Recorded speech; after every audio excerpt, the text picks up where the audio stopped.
When Joe Clyde Daniels was initially reported missing on April 4, 2018, the Dickson County community rallied in support to find him.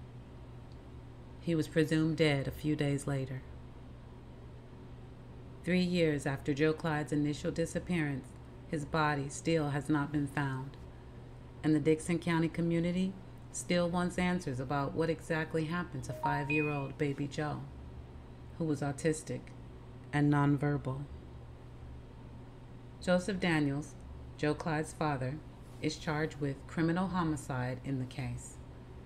June 1st marked the beginning of the father's trial. Here's a timeline of dates from the Tennessean archives to make the events of Joe Clyde's case easier to understand. April 4th, 2018. One of Joseph Daniels' children came to tell him that 5-year-old Joe Clyde had urinated. I then told them to get their butts in the bed. Baby Joe started laughing, so I beat him. That's when he ran out the front door. Baby Joe ran to the road. I saw a car drive by. I ran out and got him back in the house. I beat him some more. That's when I killed baby Joe. Joseph Daniels, who was 28 at the time of Joe Clyde's disappearance, also later told investigators, "That night, I got into my car and drove down McElhenney Road, and I got baby Joe out of the trunk. I had my wife's cell phone in my left hand, using it as a flashlight, and baby Joe was over my right shoulder." At some point on April 4th, Joseph Daniels called 911 to report his son as missing. The Dickson County community began searching for young Joe Clyde. April 5th. A few hours after Joe Clyde's initial disappearance, a McEwen man driving down Garners Creek Road, where the Daniels family lives, saw a person wearing what looked like a skeleton t-shirt. According to a written statement from the McEwen witness, later referenced in a hearing, the person, who looked like almost a teenager, was standing 10 or 15 feet away from the road. Another statement later presented in court recorded that a Dickson County woman driving at that time observed a man standing next to the guardrail on the east side of the road. She said she was positive the man was Joseph Daniels. April 6th. In an interrogation and failed polygraph administered by the Tennessee Bureau of Investigation, Joseph Daniels admitting to hitting his son Joe Clyde in the head with a closed fist several times, and in the face a few times. Joseph Daniels had since retracted this confession, saying he was coerced. April 7th. The community-wide search for Joe Clyde ended. Joseph Daniels confessed to killing Joe and hiding his body, taking it to a remote area. Investigators announced his confession at a news conference, and Joseph Daniels was arrested and charged with criminal homicide. He was kept at the Dickson County Jail on a $1 million bond. April 10th. According to court documents, 27-year-old Crystal Daniels, Joe Clyde's mother, admitted to investigators to being present when Joseph Daniels intentionally caused the death of their son in the Garners Creek home. She was arrested and charged with aggravated child neglect or endangerment and held on $1 million bond. The affidavit read that Crystal Daniels failed to report the abuse and resulting homicide. May 2018. 2 more searches for Joe Clyde took place, both inconclusive. June 4th. Joseph and Crystal Daniels appeared for a preliminary court hearing at the Dickson County General Sessions Court in Charlotte. The case was moved to the Dickson County Grand Jury. June 2018. In a special called session of the Dickson County Grand Jury, Crystal Daniels was indicted on counts of criminal responsibility, aggravated child neglect, and filing a false report. Joseph Ray Daniels was indicted on counts of first-degree murder, felony murder, aggravated child abuse, filing a false report, and tampering with evidence. October 2018. A letter signed with the initials J.D. arrived at the home of Joseph Clyde and Bill Daniels, Joseph Daniels' father and stepmother. The letter, according to both public defender Jake Lockhart and Joseph Daniels himself, was from Joseph Daniels, despite it unintentionally appearing to be anonymous. Joseph Daniels claimed in the letter that Joe Clyde was still alive, that another man is involved with Joe's disappearance, and that he believes Crystal got Joe's clothes, packed them into a bag, and left Joe on the side of the road. July 1st, 2019. A recorded phone conversation revealed Joseph Daniels telling his father that Crystal Daniels killed Joe Clyde with a pillow. Joseph Daniels claimed that Crystal Daniels threatened to kill him. May 21st, 2020. Officials obtained a search warrant and dug along the Daniels' backyard fence at the home on Garners Creek Road. They found 26 bones and bone fragments. TBI and Agent Zachary Burkhart referenced a video from April 4th, 2018, taken on the security camera of a nearby home. The video showed that no car appeared to have left the Daniels' home early that morning, although lights in the background could have been a car leaving the Daniels' home. Interesting. I'm going to read that again. The video showed that no car appeared to have left the Daniels' home early that morning, although lights in the background could have been a car leaving the Daniels' home. Okay, got it. April 2021. Hearings for Joseph Daniels and Crystal Daniels began. June 1st, 2021. Jury selection begins for trial of Joseph Daniels.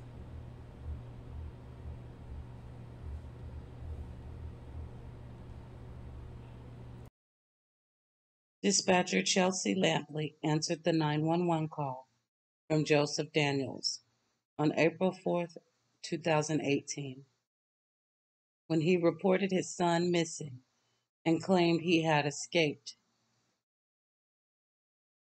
She testified that, at the time, she noticed Joseph Daniels seemed extremely calm on the call.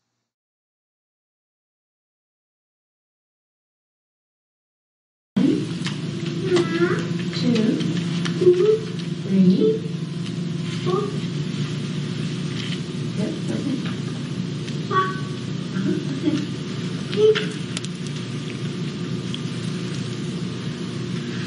6, 7,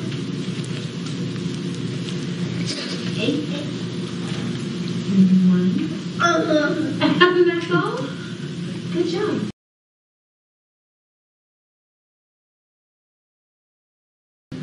What is it that you're wanting? Apple.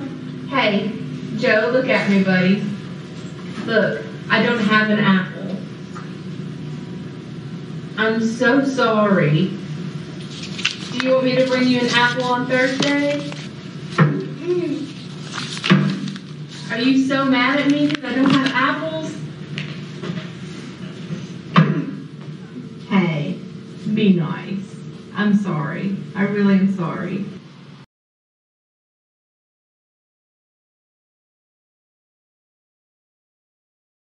So by now, beautiful people, you've realized that we're talking about baby Joe Daniels. He also went missing from Tennessee. And I'm just doing what I like to do, love to do. And I'm trying to tell his story. Remember, when we roll through these stories, we start from the beginning so we can understand everything that transpired up until this point. So let's keep rolling.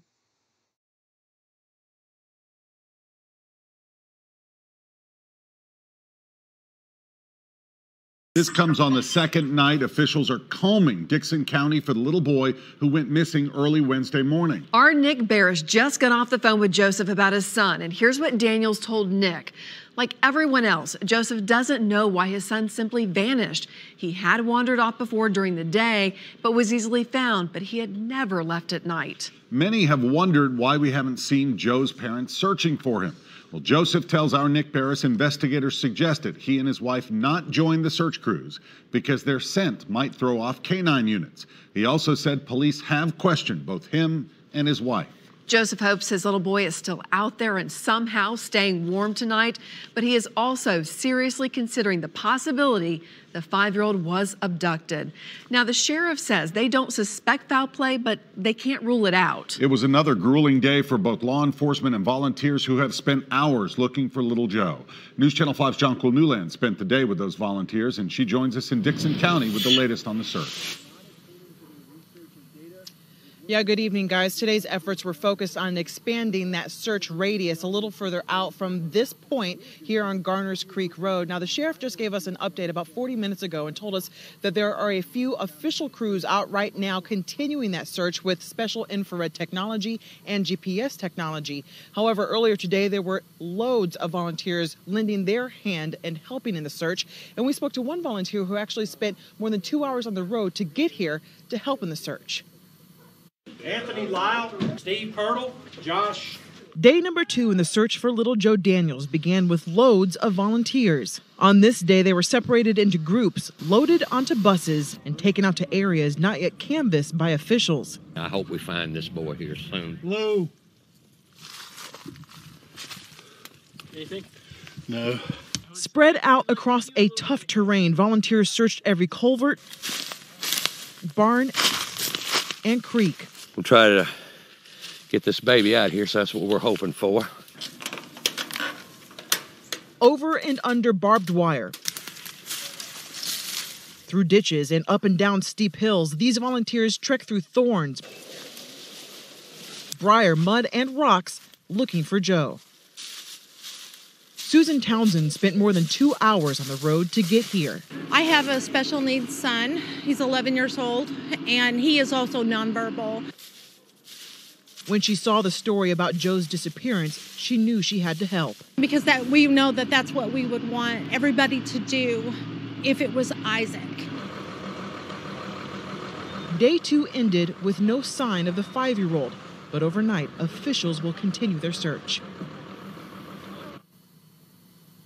Now, the sheriff's office and investigators here in this area are no longer encouraging volunteers to come out tonight. However, they did say at 9 a.m. tomorrow, head over to the Friendship Baptist Church here on Garners Creek Road in Dickson County, and that's when they will again take volunteers out to help in the search for Joe Daniels. In Dickson County, I'm Jonquil Newland, News Channel 5. Jonquil, thank you. So, does any of this sound familiar? Baby just vanished. Walked off from his own home. Lo and behold, it's in Tennessee this time again. Just like summer. Oh, I'm so tired of these stories. I'm not tired of sharing them. I'm just tired of them happening. So tired. As you can see, the TBI issued an endangered child alert. Joseph Daniels, age 5 years old, height 4 feet, weight 65 pounds, hair blonde, eyes blue. This was released on April 4th, 2018 at 8:06 in the morning. He's missing from Dickson, Tennessee. He is still missing. Call 1-800-TBI-FIND if you have any information about where he is, dead or alive.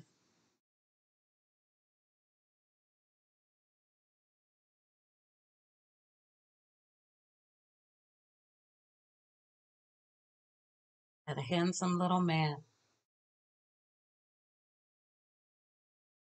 He's out there somewhere. He's still out there somewhere.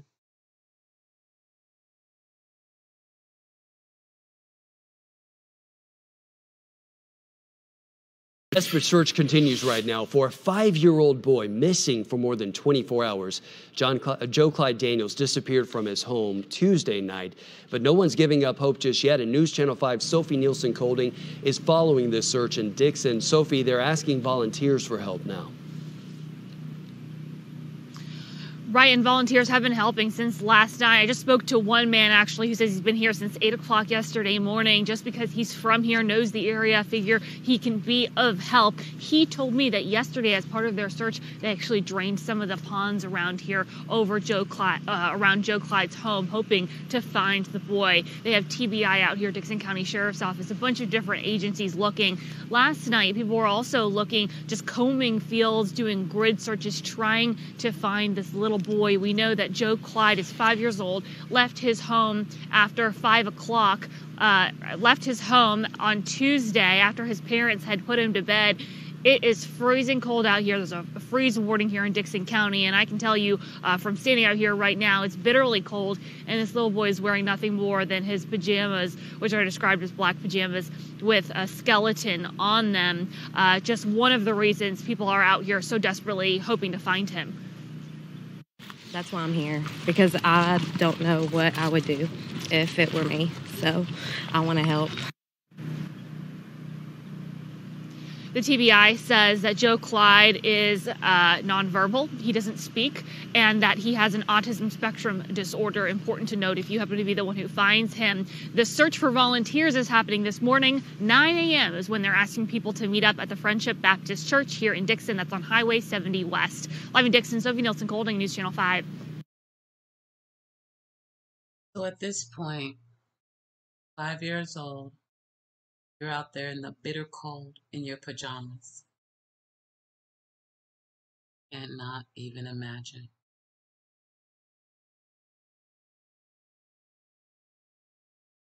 A 5-year-old boy unable to speak is still missing tonight. The desperate search for little Joe Clyde Daniels continues, and the worry now, Carrie, is the temperature. It's terrible. News Channel 5's Jason Lamb is live in Dickson for us. And Jason, it is expected to get below freezing tonight.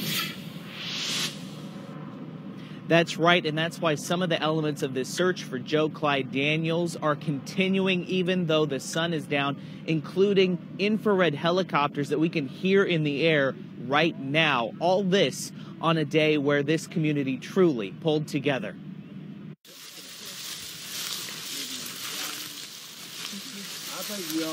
Tennessee's nickname as the Volunteer State may never have proved more true than it did today in Dickson County. I would know if my kid was missing, then I would want everybody to be looking for it. Yeah. As hundreds of unpaid neighbors, friends, and parents Mom, helped search for hope hidden in a waist-high field. just cross the nights, that way we double check everything. Ashley Jenkins was one of those who said she'd help search for Joe Daniels, a 5-year-old autistic boy who can't speak. He left his home last night after his parents put him to bed. That's why I'm here, because I don't know what I would do if it were me, so I want to help.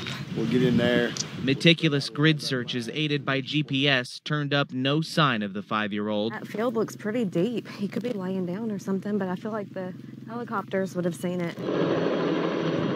Searches by air and even by canine didn't turn up anything either. And with nightfall approaching, the call was made for neighbors to try again tomorrow. A search for hope that these volunteers say they will never give up. No. No. You can't. Nobody can. I mean, as a parent, you just can't do that. Now, if you are turned away from your TV set or your screen, we want to give you another look at this boy, so pay attention here. This is Joe Clyde Daniels. Again, he's 5 years old, and he was last wearing black pajamas with a skeleton on it. Now, that little amount of clothing is why they're so concerned about the freezing temperatures tonight. More crews will be out here again tomorrow starting at 7:30 a.m. And if you want to help right now, you can share some images of this boy. We have some images I've pinned to my Facebook page in a post. Just go to Jason Lamb NC5 on Facebook and you can share it from there. Live in Dickson County. Jason Lamb, News Channel 5.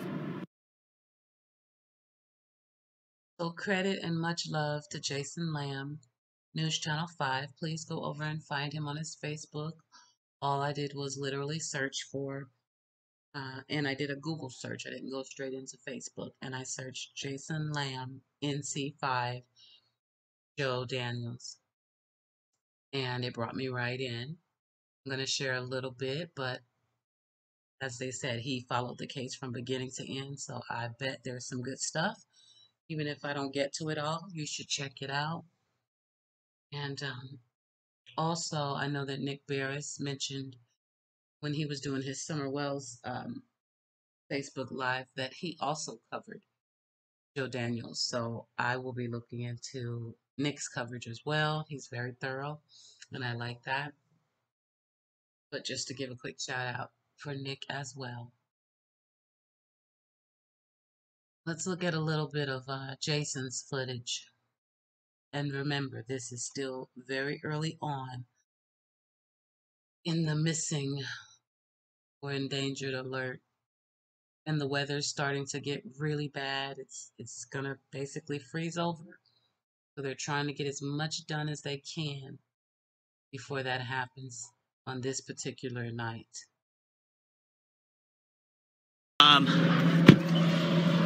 But yes, there were search dogs out there, Lori, and a lot of them have been operating further away, I should say, further away from this large scene, because they want those dogs to be able to pick up on the boy's scent, on Joe's scent, and not get confused or distracted by other human scents in the area.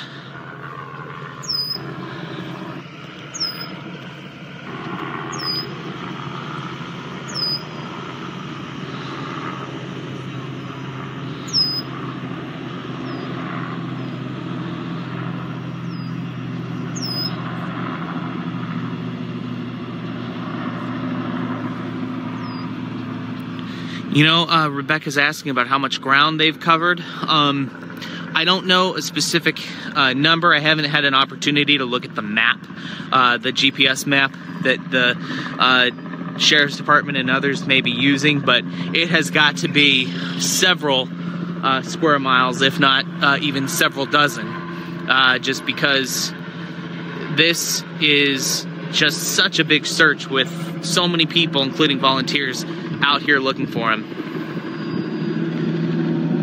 So, okay, hey, Katie, thank you for this information. Might be useful. She just posted that they did indeed stop registering volunteers around 4 o'clock. We knew that, but she says her husband's there, and he says another group is doing solo searches.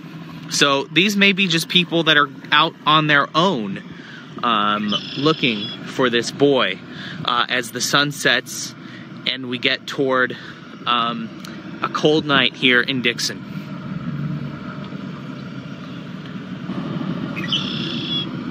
All right, for those of you who are just joining us, I know more people are tuning into this Facebook Live, and please, if you have just joined it, share this live video to your page, share it to others to spread the word. This is a live, active search going on in Dickson, Tennessee for a 5-year-old autistic boy who is nonverbal. He does not speak. He walked out of his home sometime overnight last night, early into the morning. His name is Joe Daniels. He somehow managed to unlock a door and walk away, and his parents discovered that around 6:30 this morning. He was last seen wearing black PJs with a skeleton on it.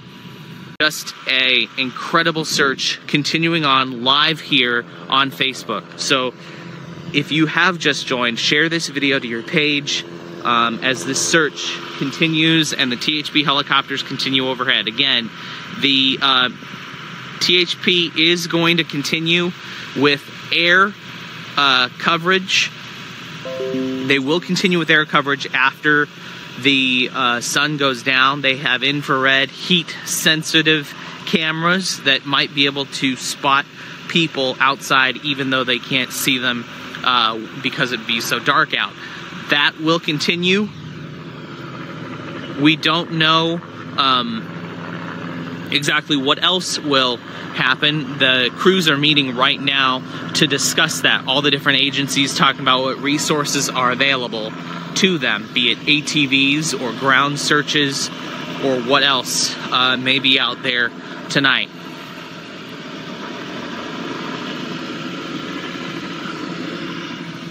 But the THP still out there with their helicopter looking in the waning hours of daylight that they have left. And yes, Ron, they have searched the houses, barns, everything in the area. We were out there live with them earlier. In fact, if you like my page, Jason Lamb, NC5, you can see some of our previous live videos on my timeline where we were in lockstep with some of these crews, volunteers, mind you, who are out here looking for Joe Daniels.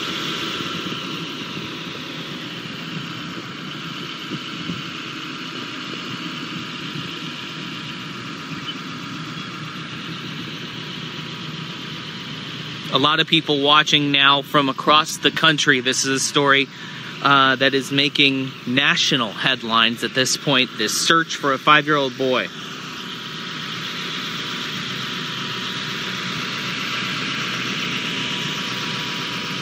And I can tell just in the last 20 minutes or so. Oh.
I know it's a little hard to hear him. Remember, they're outside, helicopters going. But basically what he just said is that they have exhausted, everything. Not that they're stopping, but that they have checked every pond. They are using sonar. They are really, really looking for baby Joe at this time.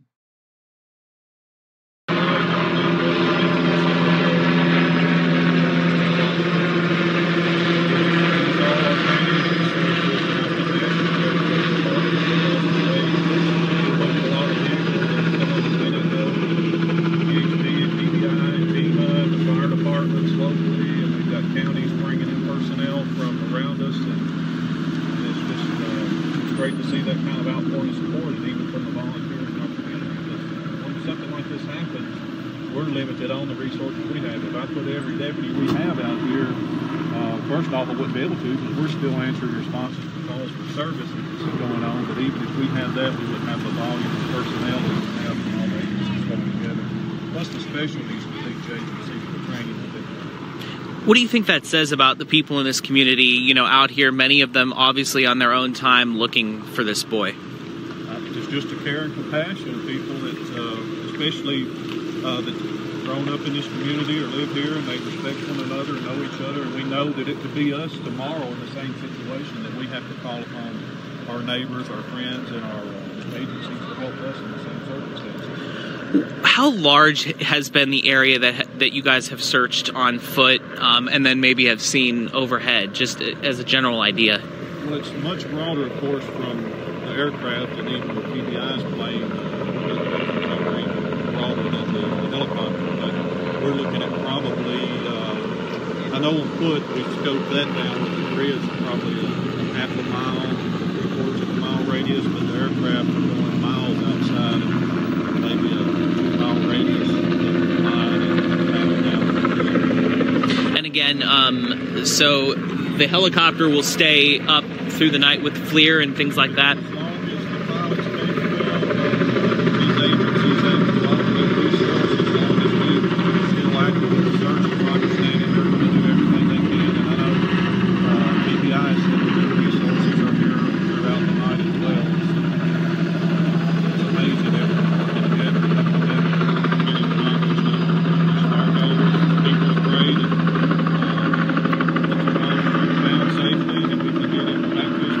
Do you recommend neighbors come out here overnight and search as well, or? No, we wouldn't recommend that because it's a different skill set once we lose daylight, and we wouldn't want to have to start looking for other citizens that possibly get lost in the woods or get injured while they're out in the dark. And that would pull our resources to have to respond to that. Anything else? Well, we thank y'all for covering it and letting everyone know what it looks like, and we'll try to get you some information as soon as we can on where we'll stage in the morning. We may move it from the fire hall because we were limited on parking, and move it to one of the churches local. We're trying to make those connections now, but we may ask y'all to search that out for us to let the volunteers know where we'll be in the morning. We're looking at 7:30 in the morning, and we'll get that distance moved up. Any more updates tonight? Yeah, as we go throughout the night, we'll try to keep you posted. I don't know how long you'll, your agent, your stations will let you stay here with us, but we'll get it out either through the social media or we have everyone's email contacts through the station. We'll make sure to keep them posted on it. Thank you. Okay, thank y'all.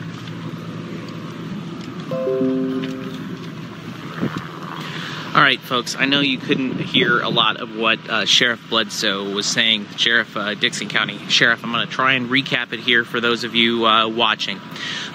So this is just really speaks to the incredible effort that a lot of these agencies have been going through. He talked about pumping some of the ponds out to search them. He says they have searched all the ponds and waterways in the area. The TBI and other helicopters will be remaining up in the air with infrared technology trying to find the boy overnight. And they are eventually going to move this staging area potentially to a different location.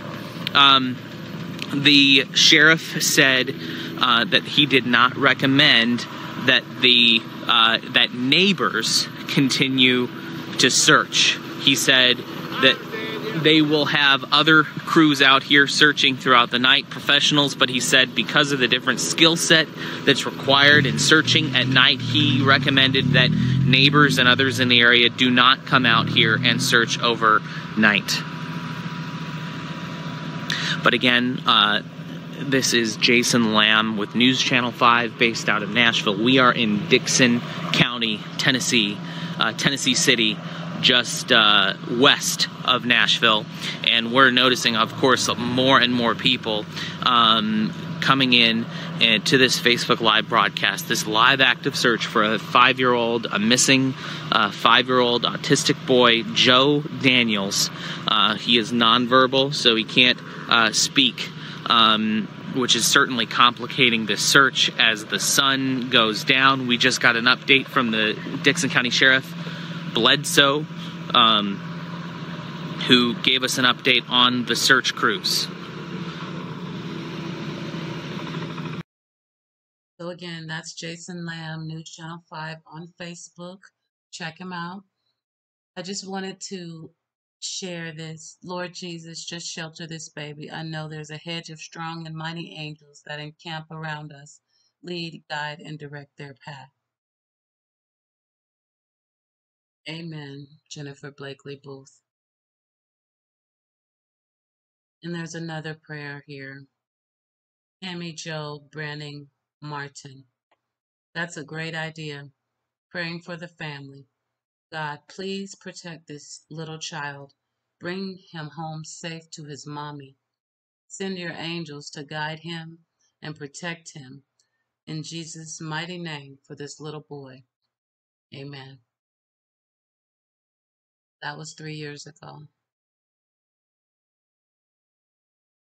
Prayer for me is always welcome. It's always a good thing. It's so sad in this case that he hasn't come home to mommy.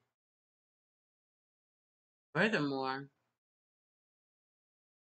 mommy caught some charges in this whole thing. But we'll get to that.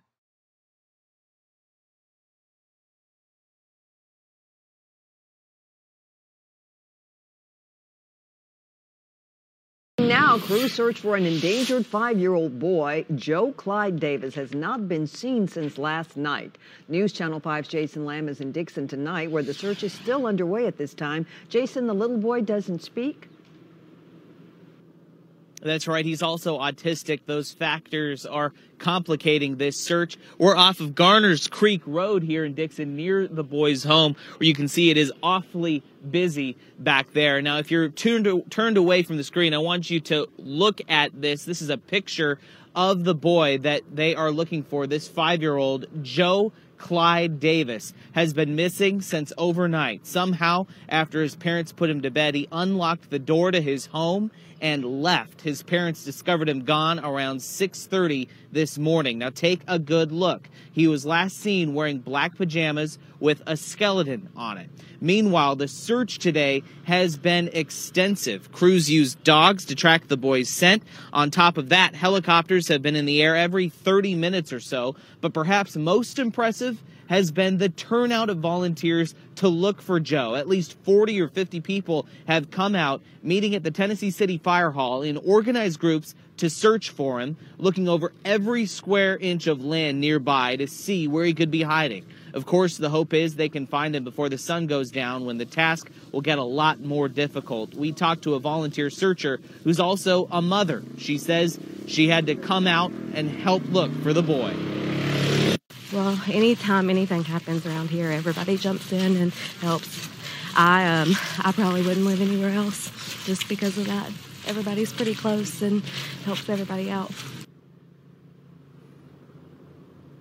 Now, the sheriff's office is no longer asking for volunteers to come out. They cut off that time around 4 o'clock tonight. We'll wait and see what elements of the search continues after sundown. We're hearing helicopters still in the air right now. Now, you can share pictures of this missing boy if you want to help. You can find those pictures on my Facebook page right now. Go to Jason Lamb NC5 and you can share the post from there. Live in Dickson tonight, Jason Lamb, News Channel 5. Just wanted to bring this back up because the reporter, I'm assuming, made a mistake. I haven't heard the last name Davis at all in this case, but they just described him as Joseph Davis, and I believe that was a huge typo. His name is Joseph Daniels. Hair blue. Excuse me, hair blonde, eyes blue. Hair blonde, eyes blue.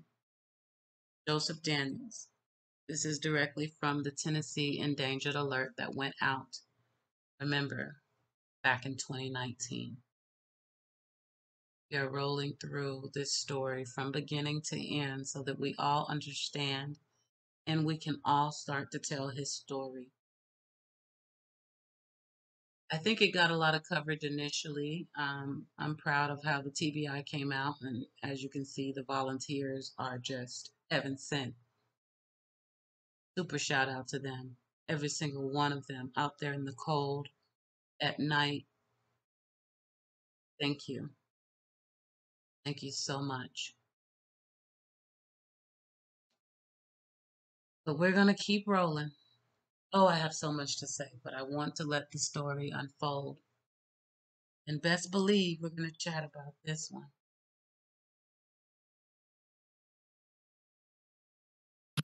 You can see some of the search and rescue crews behind me. This is all the search for 5-year-old Joe Clyde Daniels, who went missing after his parents put him to bed Tuesday night. This is a bus of volunteers who have come to also help out in the search. One update on that is they've had so many volunteers show up this morning that they're actually turning people away for now. If he's still missing by tonight, they might call out another wave of volunteers. We just got an update from the sheriff, and I have a couple of important updates to give you from that. Someone did report seeing someone who matched his description Tuesday night after he had allegedly walked out of the door and gone missing. His parents say he has an autism disorder and has left before. He's very smart, knows how to unlock the door. So despite their best efforts to keep him inside, he did leave the house after they put him to bed. So someone did see him in the road. They thought he might have been older than he actually was. Another thing to note, they've had some search dogs out here. 2 of them alerted to his scent near the boy's home. It led up to a pond, which they drained, but then that scent dropped off. So they're working on that now, seeing if there's anything more to that. Also, search crews found what they think is his footprint. At this point, this is still a search and rescue effort.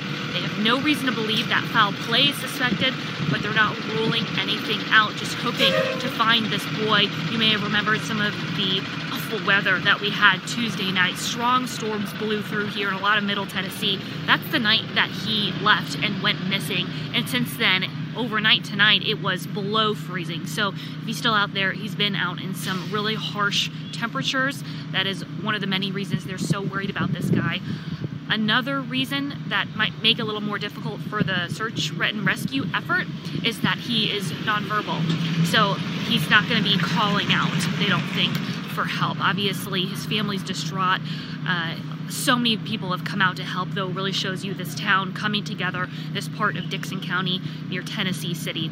So any other updates that we get on this story will be on newschannel5.com. That's the latest update that we have now. Anything else will also be in our shows on News Channel 5. Quick update. I believe I said 2019 just previously here, but Joe actually went missing 2018. Okay.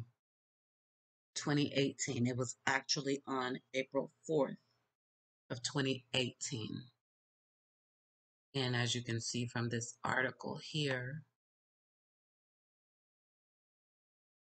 it was updated on April 5th, 2018. So we're excuse me.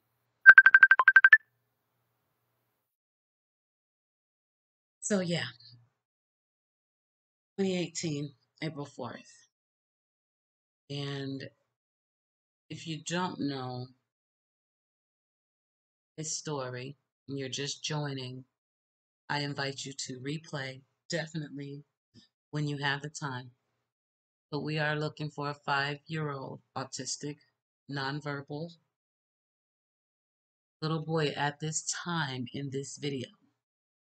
But this happened April 4th,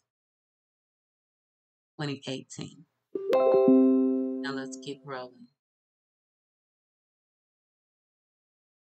To give everyone an update to where we're at this point, as you saw, the bus just came in. They'll drop off the people from the agencies and organizations here at the command post, and then those that are left on the bus are going back to the church where we're having our civilians come in and sign up for the volunteers. And right now that's ending up our second phase for today, but we're going to go into a third phase and push it as long as we can until it starts to get dark. And again, as we said previously, once we start losing daylight, we don't want the volunteers out in the conditions without the proper training to where they could possibly get lost or injured as well. So it's a safety factor, and then it would pull our resources to have to look for them. And at this point, our third phase will be coming in shortly and be going out with our team leaders, and we'll be working that up through the night and looking at what we can utilize with K9s that'll be on scene. And there are some of the agencies here at this point that have the training in search and rescue and have the capabilities for the night search and rescue. So we'll still be working our grids. We're expanding that out.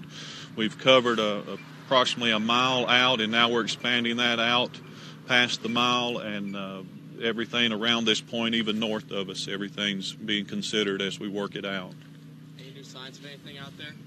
No, sir. Right now, just staying course of what we're doing with searching each area that we've laid out as a grid, but nothing new at this point. You said that you all are expanding the search. Is beyond the fact that you haven't seen anything within your immediate area, any reason to go beyond that? Have you all seen anything, think anything maybe out there? We haven't seen anything or have any indicators, but we know from prior cases and learning from other agencies that's dealt with this that we're looking at distance, and depending on the condition of the person and their abilities, and him being a young child, that he may be more physically capable to get off further than that. So some of the other searches that we have been told about maybe went up to close to 1.5 miles to 2 miles out. So we want to look at all of those options and not just limit ourselves to that mile radius. So we're not really gauging it by that. We just tell you that to give you an idea of what we focused on up to this point, but we don't know how far that will grow or extend at this point.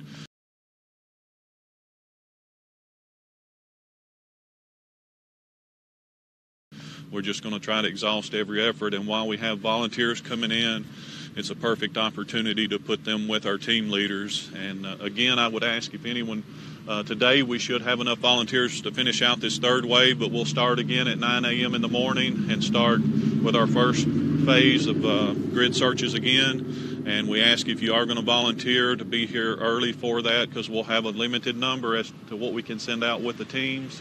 And to dress appropriately. Tomorrow, forecast is saying that we may encounter some rain, and you'll need to have some rain gear and be prepared for some cold weather, and have your footwear to where you can be off in areas that may be water over your ankles. So, and be physically capable of going up and down the hills and through thickets and briars, because the way we search in those straight line patterns, we try to stay close to each other, and if it's even a thick thing of briars, we're going to try to go through that and look as we're going through. How concerning is it, though, with the weather being cold last night, cold tomorrow, raining tomorrow, with him being out, no shoes, only pajamas? It's a big concern for us, and it has been since we arrived on scene, knowing the weather conditions. Our hope is that there's somewhere that he could get out of the elements and maybe sheltered from the wind or the colder temperatures, and our hope is that he's still faring well, and we just got to get to him. With him having autism, do you think the loud noises, the helicopter, the people yelling out his name could be scaring him into hiding? Well, information that we have from the family to this point, and he's very fascinated with aircraft, especially helicopters, and that's something that he's encountered at school before on the field trips or when they visited the school. So we felt that would be an asset, that he may come out and try to wave to the pilot or point at the aircraft. And we also have some specialists that's been with us along the way, along with family and teachers, that have given us an accurate depiction of what to expect. And we don't see any reason that he would try to run or be afraid of us. But, under the circumstances and the conditions, we just don't know. And we work it from every angle as we can, and know that the family's given us the most accurate information. There was talk of some tips that were called in early this morning. Did any of those prove to be valid at all? Nothing at this point. There were some potentials that people saw some children that looked similar to Joe, and each one of those was checked out and was not a valid tip. Several things that have pulled us in different directions outside of the scope of the scene, but we've got the personnel with all the agencies supporting us, and our internal detectives are working leads as they come in, and we're just going where we're needed. It stretches our resources then, but everything's followed through. Now that you're getting into the second night of this, talk to us a little bit more about what you're telling the family as they kind of just continue and hope for Joe to come back. Well, with the people that I have that's been at the scene, and that's something that I'm planning on going to talk to them later, because they've been busy today working with us and answering questions and being available to help us with anything that we may think of that needs to be asked. But they've been great to work with, and I hope that I'm not sure if I answered your question or not with that, but what was the rest of it? Is there something that you're telling the family at this point now that you're getting into the second Oh, night? yes, ma'am. Sorry about that. We let them know along the way what we're doing, each step of the way, and what we're doing with each agency that's here that's helping, and how we've laid out our search patterns and how we're overlaying those where they're on a map, and with the GPS tracking that's laying that on there. So they know exactly what resources are here in each step of the way, what we're doing, and we're trying to make sure their needs are accommodated as they're here at their home, too. So there's been a huge outpouring in the community that people have brought the foods and drinks for us, so we're making sure that the family's taken care of with that as well. So there's just a lot of outreach going on at this point. Thank you very much. Thank you. All right. Thank y'all. And to avoid getting the inside scoop. So before we roll on, let's just make sure we all are aware that we are only on day 2. TBI, I don't know if it's just how they get down or what, but not just the TBI. Dickson County, all of the volunteers, they were all over it for baby Joe. They were concentrating in the area near and around his home. Sound familiar? But please keep in mind, this is just day 2, because I'm telling you, after that, things got cray-cray, as my son would say. Things just started popping off, and it was like, wait, whoa, what? So, hang on to your hats. We're getting there. Let's take a look at Sky 5 aerials, Joe Clyde Daniels search.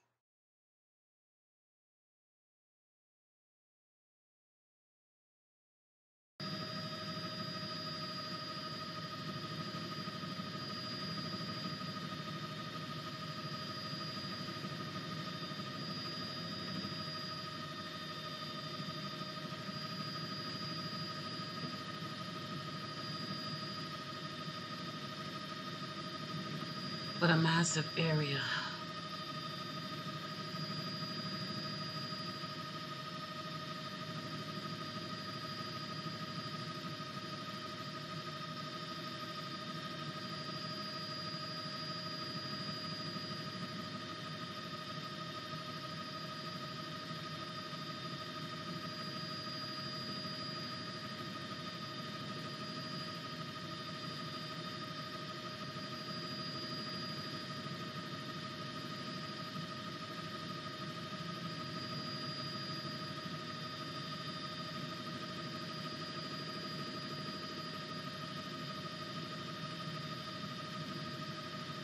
All the donations for the searchers.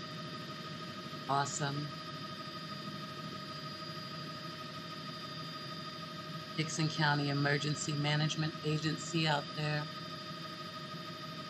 Tennessee Bureau of Investigation, the TBI. Search and rescue. Mobility vans, I guess we'll call them. Wilderness water disaster.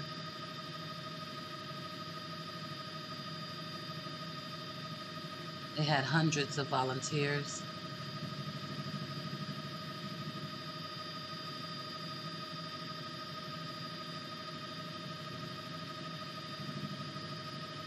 Wow. I'm not sure what he's doing, but that's interesting.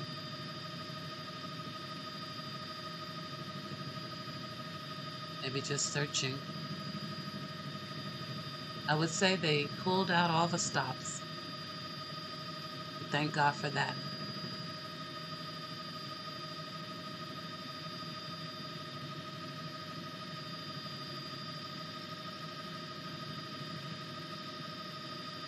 That says daily tree service. You see lots of little ponds. They said they searched every one.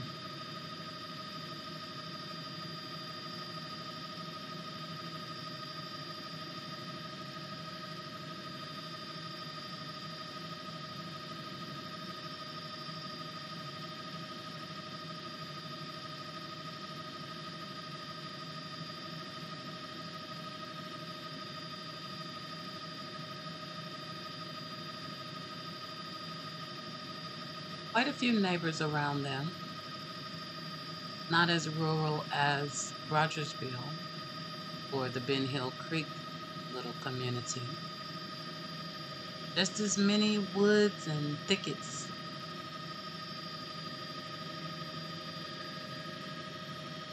That's the bus with the searchers being transported to and fro.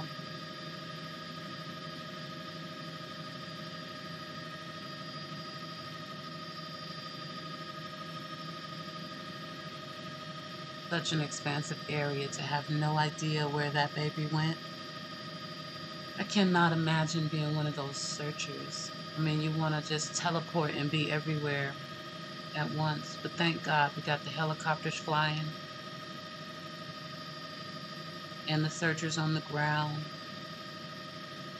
thermal cameras, sonars.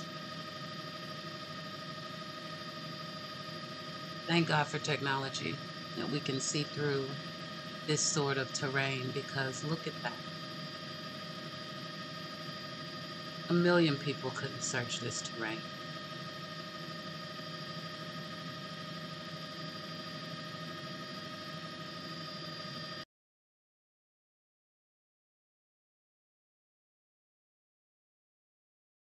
So we're still rolling through this aerial footage because my God, my God, my God, it's just so intense for me anyway.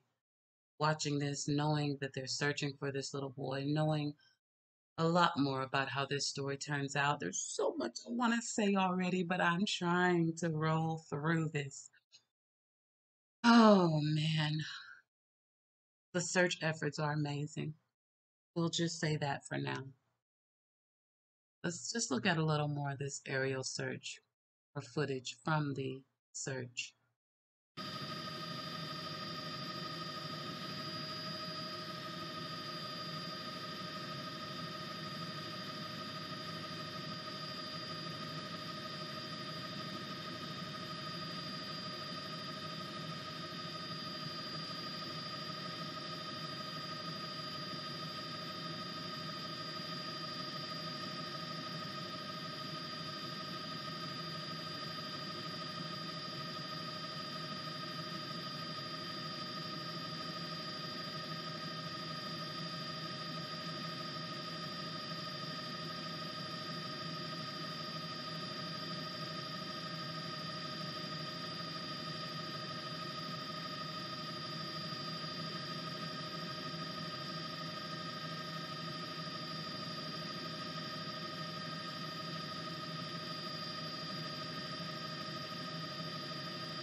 Just rough.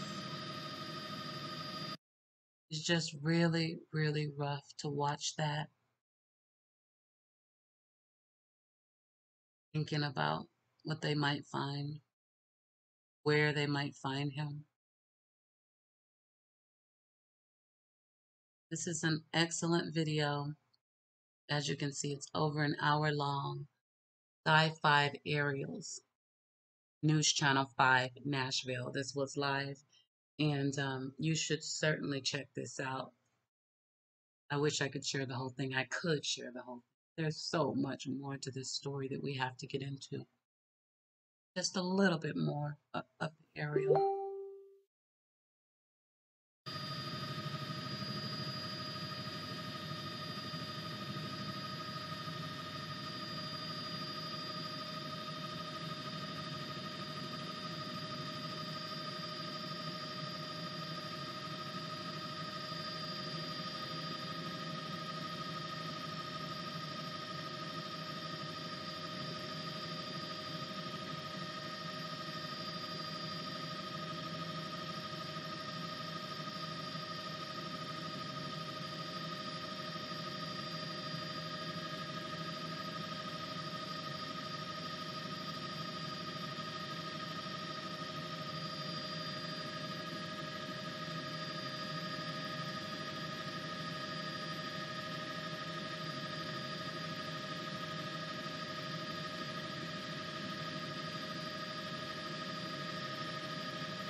And in these cases where we're not necessarily sure exactly what happened and when it happened, that gives the culprits a lot of time to hide these babies, dead or alive. Look at all the church. Thank you, Jesus. Look at all the terrain. Look at all the area that they have where they could have totally placed his body. If he wasn't, of course, kidnapped or abducted or whatever the story is that some of these parents want to tell. The glitches and things that you guys are seeing in some of the footage, remember, rural Tennessee, they just don't have the best signal.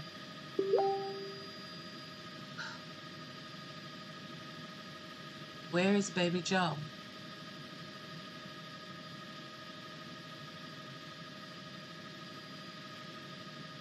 That was the question then, and that's still the question now. Where the hell is baby Joe? Mom and Dad, can we at least give him a decent burial? Can you find the decency in your heart to be the parents that, as we're going to soon find out in this twisted web, you weren't? Can you at least do right by him?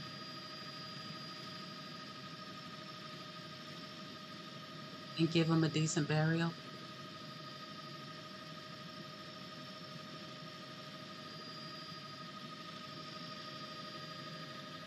Let's keep rolling.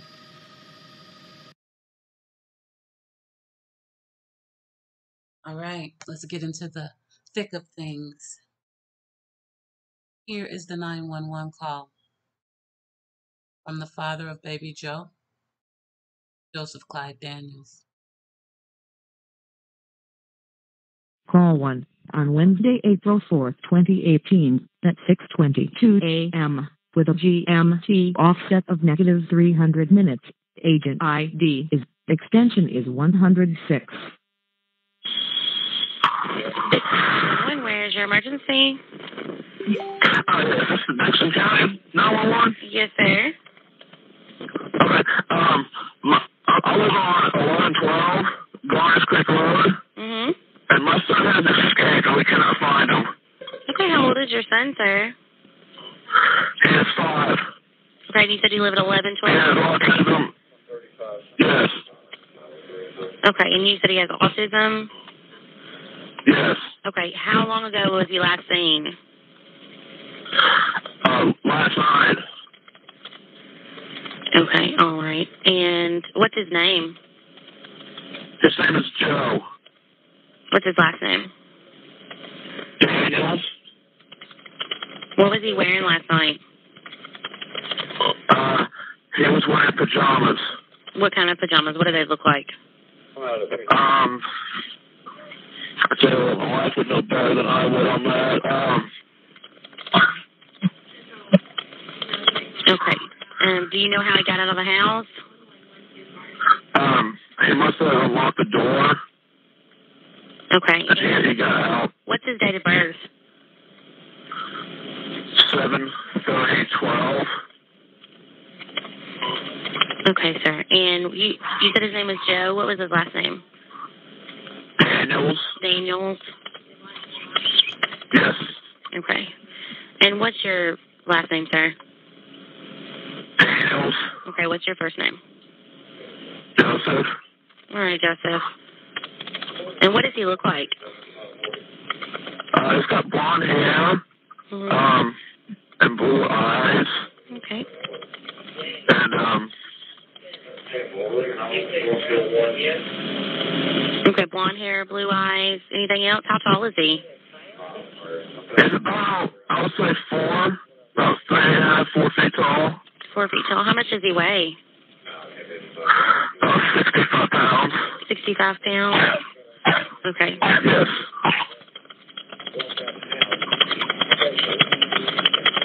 Okay, do you know anywhere where he would go from your house?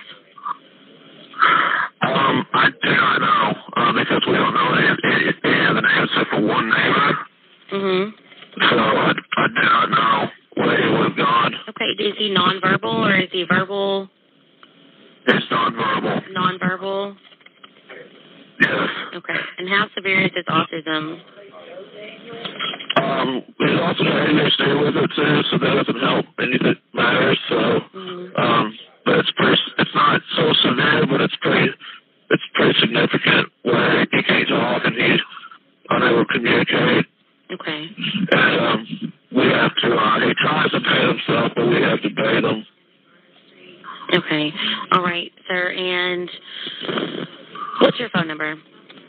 629 867 6984. Okay. And did he take anything with him out of his room? I didn't see anything that he took out of his room. No stuffed animals, no blanket or anything like that? No. Okay. All right, Joe. We're going to get him en route to you, okay? Just hang out right there at 1112. We're going to get him out there to you, okay? Okay. All right. Thank you.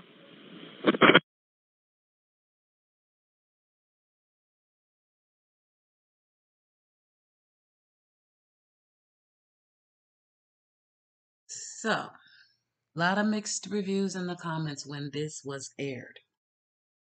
We heard, oh, be nice to him. Don't judge him. We don't know him.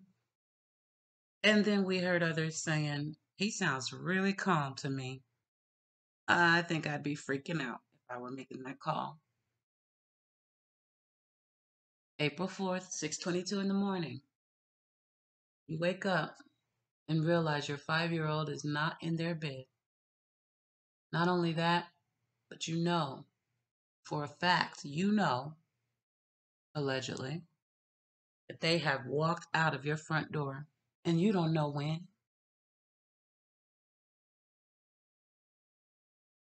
And then you make this call. Y'all know I'm not into telling people what to think or how to feel, but I am into telling you to think and to feel. And with that said, we're just going to listen again.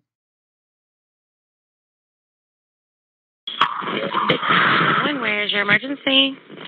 This is Dickson County 911. Yes, sir.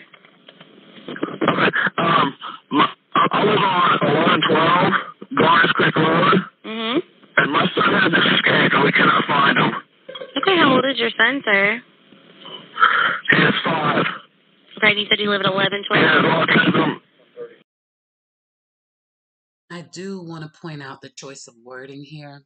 When he called them, he said his son had escaped. That's just a weird choice of words. Was he locked up? Confined?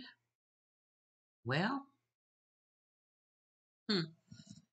some of the things they introduce in this trial tell me absolutely, at some point in time, that baby was held captive by his parents. But they didn't know that at the time of this call. Let's continue. Said he has autism? Yes. Okay, how long ago was he last seen? Last night. Okay, all right. And what's his name? His name is Joe. What's his last name? Daniels. What was he wearing last night? He was wearing pajamas. What kind of pajamas? What do they look like? I tell you what, my wife would know better than I would on that. Okay. Do you know how he got out of the house? He must have unlocked the door. Okay. And he got out. What's his date of birth? 7/30/12. Okay, sir. And you said his name was Joe. What was his last name? Daniels. Daniels. Yes. Okay. And what's your last name, sir? Daniels. Okay, what's your first name? Joseph. All right, Joseph. And what does he look like? He's got blonde hair. Mm-hmm. And blue eyes. Okay. And Okay, blonde hair, blue eyes. Anything else? How tall is he? He's about, I would say 4, about 3.5, 4 feet tall. 4 feet tall. How much does he weigh? 65 pounds. 65 pounds? Okay. Yes.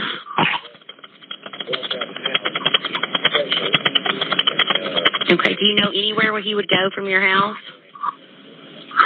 I do not know, because we don't know any of the names except for one neighbor. Mm-hmm. So I do not know where he would have gone. Okay. Is he nonverbal or is he verbal? It's nonverbal. Nonverbal? Yes. Okay. And how severe is his autism? He's also got ADHD with it too, so that doesn't help anything matters. So, but it's not so severe, but it's pretty significant where he can't talk and he's unable to communicate. Okay.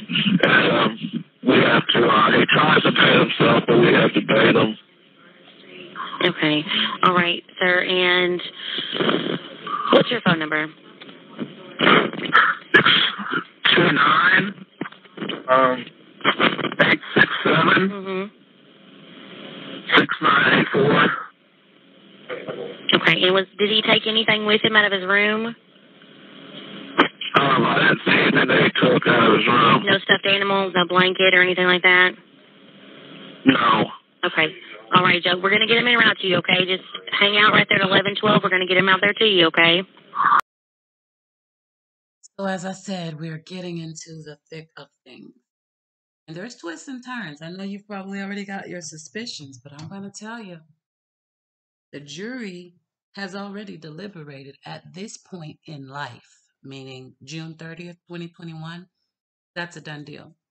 But on the day of this recording that Nick Barris made and went live on Facebook, all we had was the 911 call and Well, a confession from Dad. We'll just take a listen. All right, Nick Barris going live for you right now. This is on a Saturday morning, and it's a sad morning. Excuse my appearance here. I'm here to get an update and get some information out to you on the tragic development involving the situation, the search for 5-year-old Joe Daniels. If you're wondering why I'm dressed this way, this morning I had to go down and MC a charity run, and then after that I was going to head to Dickson County and assist with the volunteers in the search. And then that's when I heard that the TBI was holding a news conference at 9 o'clock. And like many of you, I followed that streaming live on newschannel5.com to learn the horribly tragic news that they've arrested Joseph Daniels overnight. My understanding is he was actually brought in and booked at 6:30 this morning. And the allegation for that, the comment is that the TBI was able to get a confession from him. The thinking is that very late Tuesday or early Wednesday of this past week, he murdered his son, killed his son in their home, hid the body, and then this entire elaborate ruse that he had wandered off, which over the past several days, all of these wonderful volunteers and law enforcement, in a race against time, trying to rescue a child they thought was wandering, scared, alone, in the wilderness there in Dickson County. Well, now we know that the father's been charged. He's in the Dickson County jail as we speak on $1 million bond. And just wanted to take some of your questions or comments on this. My observations, as many of you know, I actually was, I think, one of the only reporters to talk. He called me with the father. This was on Thursday night. And I posted here to what he said. And, he just talked about his concern and a little bit about his son and, how he's thankful for the support. And he lied to me like he lied to everyone else. Law enforcement at the news conference this morning basically said that the district attorney asked investigators to shift on Friday to a criminal investigation. Up until that point, everyone, I think, wanted to believe the story that this child had wandered off and maybe somehow, some way, he was alive out there. I will say this, and I said this in the newsroom to people the day this happened.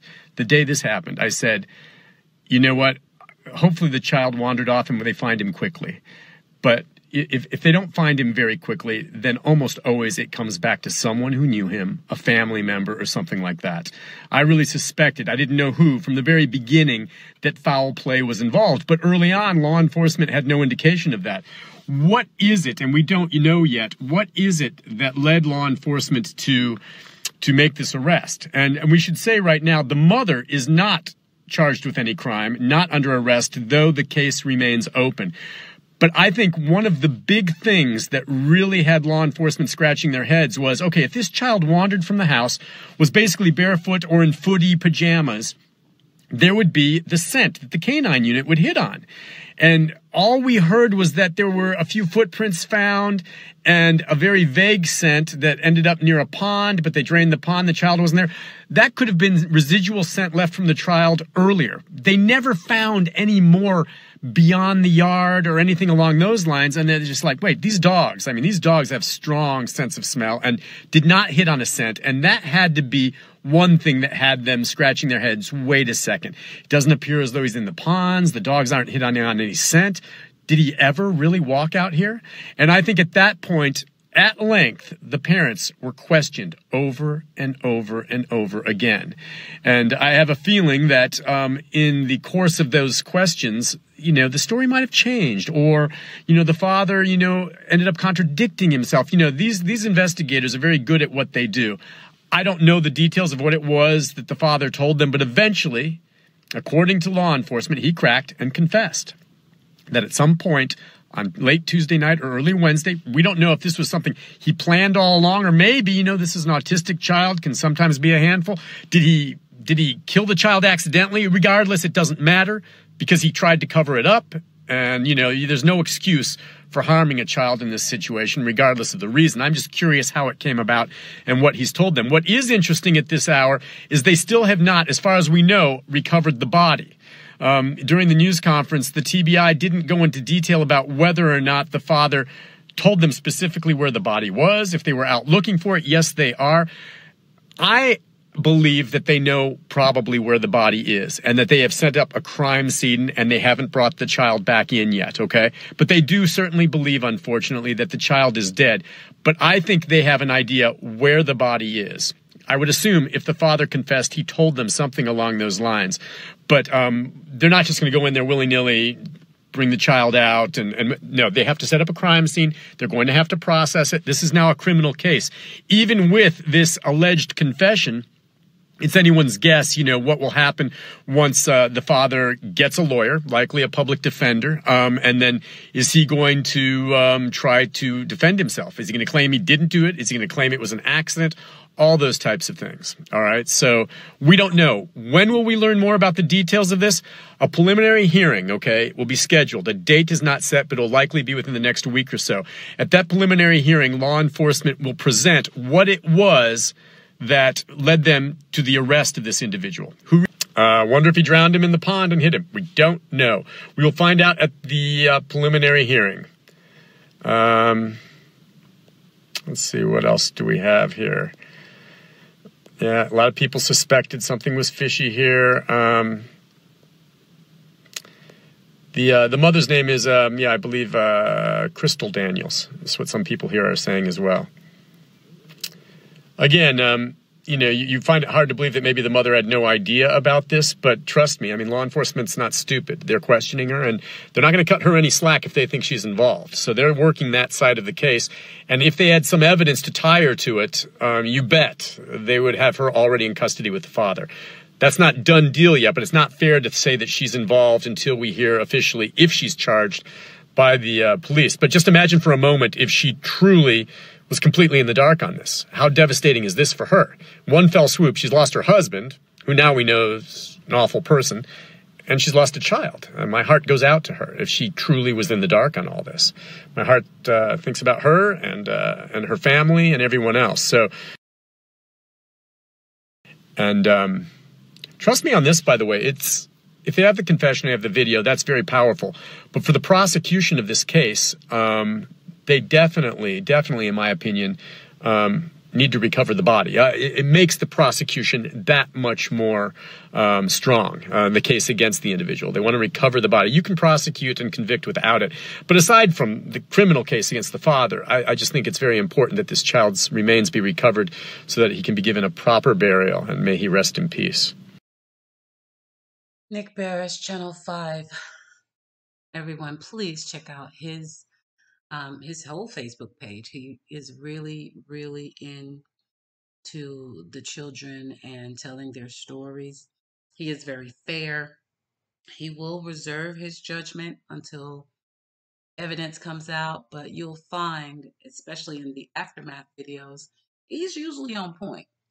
He has his suspect in his head, and he's been on point. So I definitely recommend checking out Nick Barris. He's also covering Summer Wells right now. Is in the Tennessee area. And he hit on a lot of really good points here. Specifically, I just want to point out what he said about the mom. At this point, on April 7th, 2018, when he went live, mom was not a suspect. Mom had no charges. Dad had confessed, but there was still no body. Unlike Terrell Rhodes, he didn't do us the honor of drawing a crappy map that showed exactly where baby Amari's body was left. Joe Clyde Daniels didn't do that for baby Joe. And I can tell you here, 3 years later, we still don't know where baby Joe is. Let's keep rolling.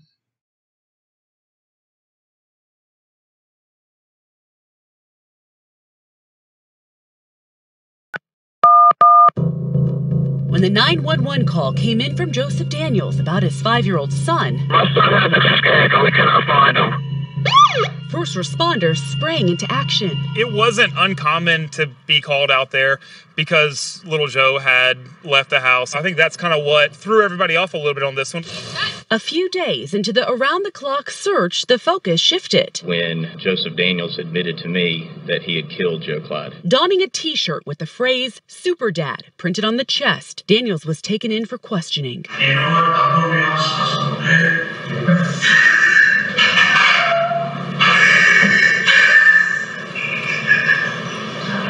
Joseph Daniels admitted that the original story was a lie, that he beat Joe Clyde, resulting in his death.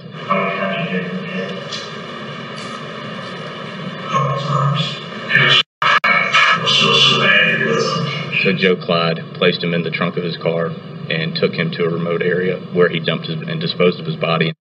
Joseph Daniels led authorities to the area. They searched and they searched and they couldn't find the body of baby Joe.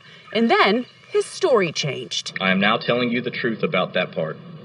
I placed baby Joe's body in the pond right there on the right side of the dirt road. Still no signs of the child's body. Anybody that owns a farm or owns a house in this area talks about how every time they go out, they still look places for him. They're still scared that, you know, if they go out, they're gonna find remains. But those remains may never be found. He wanted to tell us where the body was, but he couldn't. He stated that he doesn't want people to see what he's done to Joe Clyde. The tight-knit community feeling a sense of responsibility for the nonverbal boy with autism. When his father confessed, it created a weight for a lot of people of like, man, this is almost more my burden to carry. Disappointed they hadn't done more beforehand to keep the child safe. I think having closure for that is something that not just first responders need, but I think our entire community needs. Hoping to know more. State of Tennessee versus Joseph Ray Daniels. When the case goes to trial in June, finally answering the lingering question. Where do I think baby Joe is? You ask the community where he's at? Up in heaven. Alex Dennis, News 2. A surprising development in the disappearance of 5-year-old Joe Clyde Daniels. One of the suspects, the little boy's mother, is taking back key details that she shared under questioning with the TBI, and that could have a big impact on the trial. Here's more now from News Channel 5's Nick Barris. Crystal Daniels tells me she's changing her story, which implicated her husband, and this could be a very big turn of events in a case that has very little physical evidence. The problem with both Crystal and Joseph Daniels is you simply don't know what to believe. Their son Joe Clyde disappeared from the family's Dickson County home nearly 2 years ago. The 5-year-old is assumed dead, but no remains have ever been found. His father Joseph is charged with homicide, Crystal with aggravated child neglect. The TBI says she told them she found her husband standing with fists clenched over a motionless Joe Clyde. He saw her and... She said that Mr. Daniels, Joseph Daniels, did take a swing at her. He didn't hit her, and told her that if she told anybody that he would kill her. That incriminating statement is one key to the prosecution. But now, in a phone interview, Crystal says she's taking that story back. Yes, I am very frustrated, and just, you know, and I do understand that if I wouldn't have felt pressured, because at the time of the interview that I've done with TBI, I was not on my mental health meds, and I do feel like I was pressured. There is such thing as false confession, and I mean, I regret every bit of what I said. It's a real mess when you start changing your story like that. Legal analyst Nick Leonardo says after initially cooperating with the TBI, Crystal seems to now be siding with her husband. And that could be a big problem come trial. Remember, Joseph Daniels initially confessed to killing his son Joe Clyde, but then recanted. Now Crystal appears to be doing the very same thing. What will the jury believe? Nick Barris, News Channel 5. Crystal and Joseph Daniels are scheduled to stand trial in August. Both remain locked up on a $1 million bond each. If you will have a seat. All right, I am advised that you have been able to reach a verdict. Is that correct? As foreman, would you stand and let me address? What I'd like to do is go through this verdict form with you, and starting with count one of the indictment as to the charge of first-degree murder. How does the jury find? Not guilty, sir. All right. And the lesser included offense of second-degree murder. How does the jury find? Guilty, sir. All right. Then as to count two of the indictment, as to the charge of first-degree murder and the perpetration of a felony crime, how does the jury find? Guilty, sir. As to count three of the indictment, as to the charge of aggravated child abuse, how does the jury find? Guilty, sir. As to count four of the indictment, the charge of initiating a false report, how does the jury find? Guilty, sir. And as to count five of the indictment, tampering with evidence, how does the jury find? Guilty, sir. All right. Ladies and gentlemen, I'm going to ask you to each affirm that this is, in fact, your unanimous verdict. Is that correct? Yes. All right.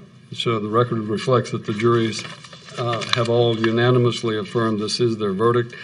As the 13th juror, this court affirms this jury's verdict as well. Ladies and gentlemen, I know this has been a tough 8, 9 days, whatever it's been, 10 days that you've been here with us.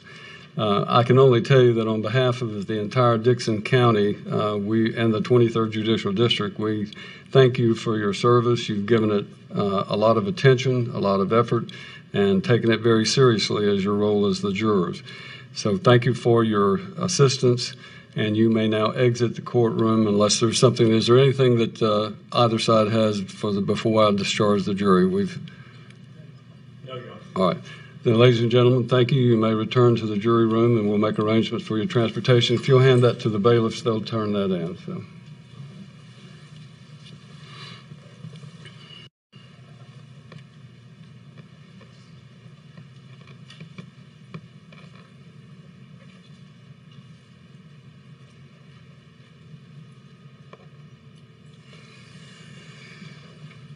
All right, the jury has reached their verdict, and I have affirmed that verdict. As the parties, as the lawyers know, that the count one and count two of the indictment would be merged based upon the jury's findings.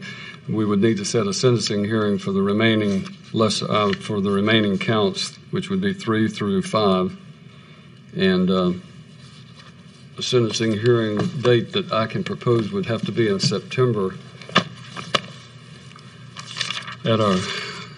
Any reason we can't do it at our normal Dickson County docket?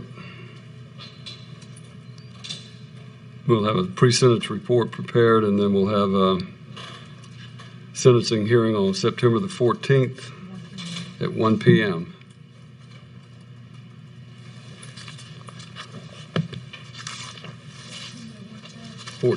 That's the jail docket, 1 o'clock. All right.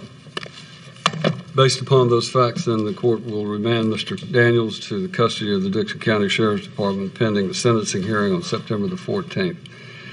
I know this has been a difficult case for both the defense and for the state, and I would just like to say that I think you've both done an admirable job of representing your respective interests, and I thank you for your cooperation in helping this case to go. From blood on a coffee table to a hair that links key DNA evidence, it's the small details of what happened in Dickson County 3 years ago that led to murder charges for the parents of little 5-year-old Joe Clyde Daniels. The intent was to take the defendant to a location where he stated that he would be able to provide us for the location where the child was. With his head in his hands, Joseph Daniels listened to hours of powerful testimony. This investigator described how Daniels revisited the rural areas where the father says he disposed of his son. As News 2's Eric Egan explains, it's those small details that help piece together the puzzle of what happened in April of 2018. Changing stories, emotions ran the gamut during Thursday's testimony. Many of the details heard in court for the first time of Joe Daniels interacting with investigators days after his son's disappearance.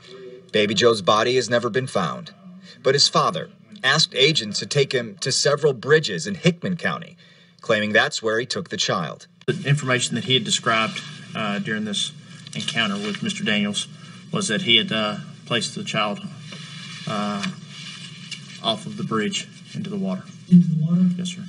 Agents described Daniels as inconsistent, often crying. He elaborated that he drove his son's body in the trunk to Hickman County.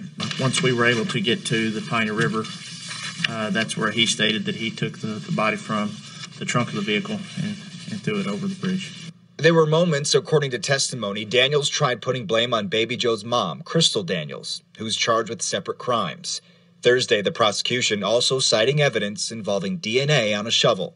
Now, are you familiar with the evidence of the hair that was collected on a shovel at the residence of the defendant? Yes, sir, I am. So, did you know that we have the mitochondrial DNA matching that of Crystal Daniels? I had been told that at one point by the case agent at the time. Ultimately, testimony pointed to Daniels beating his son with a closed fist, but claiming he could not remember where the body was. In other moments, more confusion. Daniels reportedly often asking to talk to officers, like in this video. Daniels tells a deputy Baby Joe was in different areas. Yeah, he said there might be different places. Yes, sir. He wasn't sure exactly where he was going to be taking them to. He just said in his mind there might be different places, correct? That's what he stated, yes, sir. Eric Egan, News 2. It this morning, all new this morning, exclusive video evidence that is sure to be part of the high-profile Joe Clyde Daniels case. Nick obtained a copy and is here with the first look in the 5 Alert update. Good morning, Nick. Yeah, interesting. This is some of the first video and photos that I've seen showing the 5-year-old with his parents. Keep in mind, Joseph, the father, is charged with homicide in the death of his son, the mother with child neglect, but the boy's body has never been found. Now, let me explain what you are going to see right here. The video is from when Joe Clyde's parents took him for a sleep study. This was just a few weeks before he disappeared. Now, a sleep study is when doctors observe and take video to determine sleep patterns. This video was shot in the dark overnight in a sleep lab, and you'll notice Joe Clyde here is just rolling around on his father, and you'll also notice he's wearing the same pajamas with a skeleton pattern that he was wearing when he disappeared. So why the study? I'm told Joe Clyde's teachers noticed he was always tired in class, sometimes falling asleep. The grandparents say that Joe Clyde was not a sound sleeper and that he would often wake up in the middle of the night and then sometimes even wander outside of the home. On more than one occasion, he'd be missing from his bed and they would find Joe Clyde out in the yard. Now, the sleep study was to determine if there was a better way to help the child sleep through the night. So how does this factor into the case? Well, the grandparents and Joseph, the father's attorney, have told me that Joe Clyde may have wandered out of the house the night he disappeared, and their theory is that he was possibly abducted. And it is very likely that the jury will see this video at trial for the defense. Amy?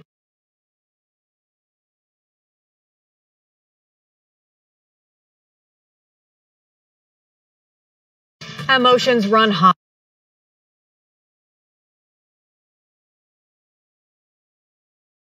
Emotions run high as community members hold several vigils to honor 5-year-old Joe Clyde Daniels. This comes one day after his father was charged with his murder and confessed to killing his son and hiding his body. Hundreds of people came together to remember Joe Clyde at a prayer service. It was a packed house at the Friendship Baptist Church just 2 miles from Daniels' home. There were at least 3 other vigils honoring Joe Clyde held in the area. Tonight, we are hearing from Joe Clyde's grandmother for the first time. She talked with News Channel 5's Matthew Torres. And Matthew, she has a message for the community. Emily, that's right. His grandmother tells me that she is cooperating with law enforcement. Her own family had their gathering at the same house where this 5-year-old boy used to call home. How's the family doing since learning about the news? Well, right now we're just feeling like it's a nightmare, and we're just hoping it'll get closure soon. When we found out about it, oh, my heart just sunk because we didn't know nothing of what was going on. And when they couldn't get no leads or nothing, I thought maybe somebody abducted him. You were hearing Belle Daniels, the grandmother of 5-year-old Joe Clyde Daniels and the stepmother of the accused killer, his father, Joseph Daniels. She agreed to the interview but requested not to be on camera. She says that she and her husband were in Texas when they found out that their grandson disappeared. Investigators say Joseph Daniels confessed to the murder despite his 911 call, saying his son, who had autism, walked out the morning of April 4th.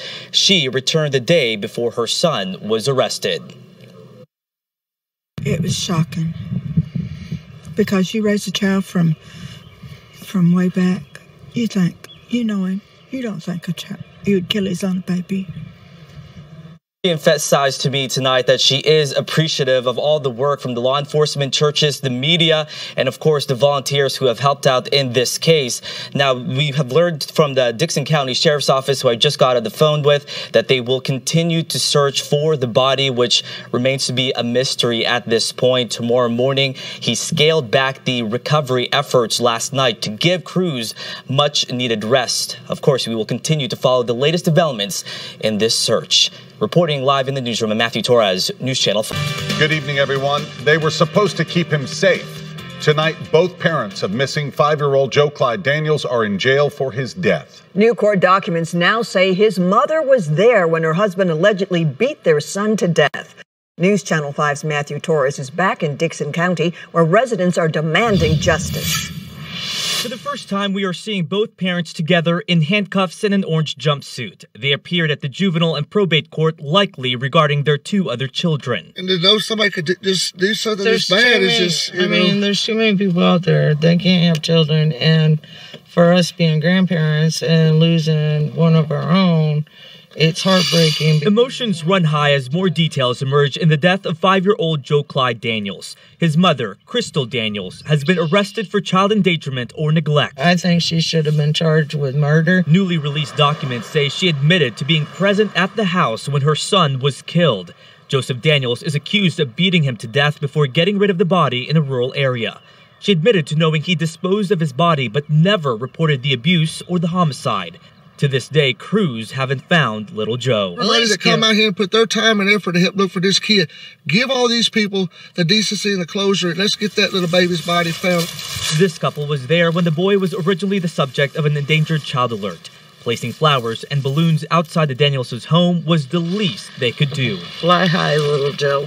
Details about the mother are surfacing. In a Facebook post in 2012, Crystal credited God for helping her battle schizophrenia and severe depression. She mentioned getting back her son and a custody battle, thanking her husband and cool mother-in-law for being by her side. How are your other grandchildren? That same mother-in-law checked out the flowers and balloons left in the driveway of the home. We first spoke to her after her stepson's arrest. She didn't know why he would commit the alleged crime. Today, a much different story, making this gesture when asked how she's doing. The Department of Children's Services says Joe Clyde's 2 other brothers are still in the care of other relatives. Both parents are expected to appear in court this Friday.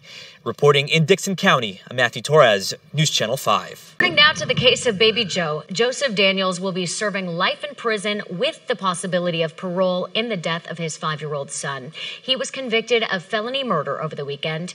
He will be jailed at Riverbend Maximum Security Institution in Nashville, where he was held for years prior to this trial.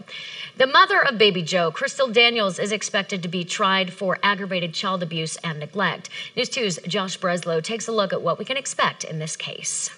Crystal Daniels was arrested April 9, 2018, and charged with aggravated child neglect. 5 days earlier, around 6:22 that morning, her husband Joseph called 911 to report the couple's 5-year-old son, Joe Clyde, had escaped from their home in Dickson County. I was on 1112, Garnes Creek Road, and my son has escaped and we cannot find him. How does the jury find? Guilty, sir.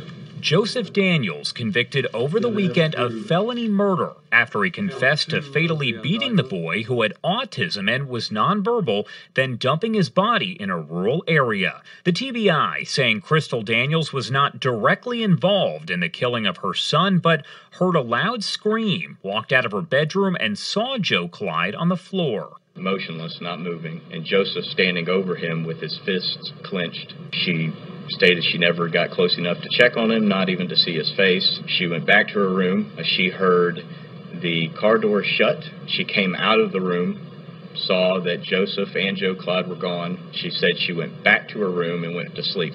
During her husband's trial, the prosecution revealed a Facebook conversation between the then 27-year-old and her boyfriend in Wichita, Kansas, a few days prior to the murder, detailing how she planned to leave her husband.